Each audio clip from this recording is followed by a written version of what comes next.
এই ভিউয়ার্স কেমন আছেন সবাই? আশা করি ভালো আছেন। চলে আসলাম আরেকটি নতুন ভিডিও নিয়ে। আজকের ভিডিওতে আপনাদেরকে দুইটা টপিক বলবো। তার আগে আমি দুইটা কথা বলে নিই আপনাদের। আপনারা আমার ভিডিওগুলা আপনারা যে যেখান থেকে দেখছেন সবাই কমেন্ট করবেন, তাহলে আমি একটু বুঝতে পারবো যে আসলে কোন দেশ নিয়ে ভিডিও বানালে আপনাদের উপকার হবে।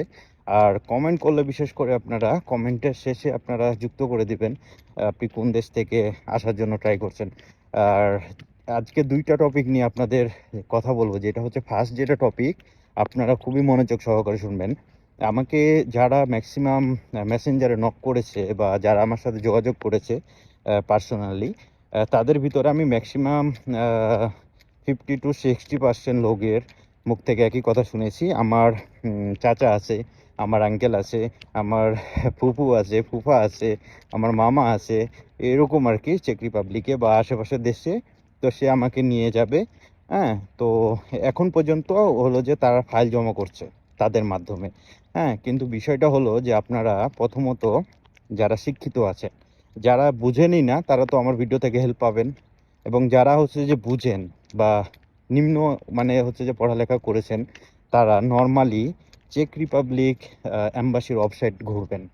ঠিক আছে, তাহলে আপনারা প্রতারণা থেকে খানিকটা বেঁচে যাবেন। এরপরে হচ্ছে যে অনেকেই বলে পাওয়ার আছে, এম্বাসিতে লোক আছে, অ্যাপয়েন্টমেন্ট নিয়ে দেওয়া যাবে। ইনকেস বাংলাদেশ থেকেও ফ্রান্স এম্বাসি দেখায় কিন্তু পাসপোর্ট নিচ্ছে। সেক্ষেত্রে আপনারা সাবধানতা অবলম্বন করুন। মিডল ইস্টের একটাও দেশ নাই যে যেখান থেকে অ্যাপয়েন্টমেন্ট খোলা আছে, সবগুলোই বন্ধ হয়ে গেছে। ঠিক আছে, তো সেক্ষেত্রে আপনারা এখন চেক রিপাবলিকের জন্য চিন্তা ভাবনা না করে আপনারা অন্য কোনো কান্ট্রিতে চেষ্টা করেন, ওই সময়টা নষ্ট করেন। আমি মনে করি ইউরোপের স্বপ্ন যারা দেখছেন প্রতিনিয়ত, তারা হচ্ছে যে ওই অন্য কোনো দেশে ট্রাই করলে দেখা গেলো ওখানে আপনি সাকসেস হয়ে গেলেন। হ্যাঁ, বাই দ্য ওয়ে, আপনি চেক রিপাবলিকের পিছনে সময়, টাকা সব কিছু নষ্ট করে এক পয়সারও দাম নাই। ঠিক আছে, যারা মিডিল ইস্টে বিশেষ করে আছেন, আপনারা মিডিল ইস্ট থেকে স্লোভাকিয়া বা হচ্ছে যে আপনারা অন্যান্য দেশ যেমন পর্তুগাল, ঠিক আছে, এইসব দেশগুলোতে যেরকম বসনিয়া আছে, নন ইউরোপের কান্ট্রি, এইসব দেশগুলোতে আপনারা চেষ্টা করুন। ঠিক আছে, এবং সেকেন্ড যে হচ্ছে যে আপনাদের কথার পরিপ্রেক্ষিতে যেটা সেকেন্ড যেটা রিকমেন্ড, সেটা হচ্ছে যে চেক রিপাবলিক এত সস্তা দেশ না ভাই।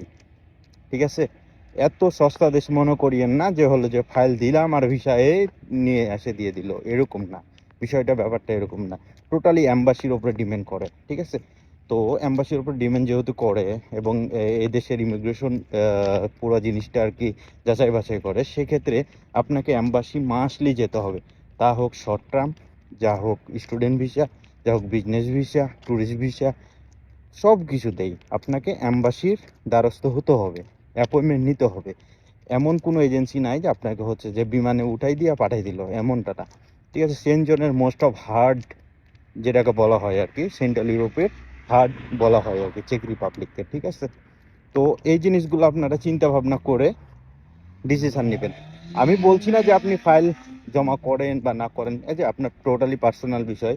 কিন্তু যখন একটা জায়গাতে ফাইল জমা করবেন, অবশ্যই আপনারা ওয়েবসাইটগুলো চেক করবেন। ঠিক আছে, তো আপনারা সবাই কমেন্ট করবেন, কমেন্ট করে জানিয়ে দিবেন আমাকে কোন দেশ নিয়ে ভিডিও বানালে আপনাদের ভালো হবে। এরকম আমি তখন ভিডিও রিলেটিভগুলো আমি তৈরি করব। তো সবাই ভালো থাকবেন, সুস্থ থাকবেন, আবারও নতুন ভিডিওতে হাজির হব।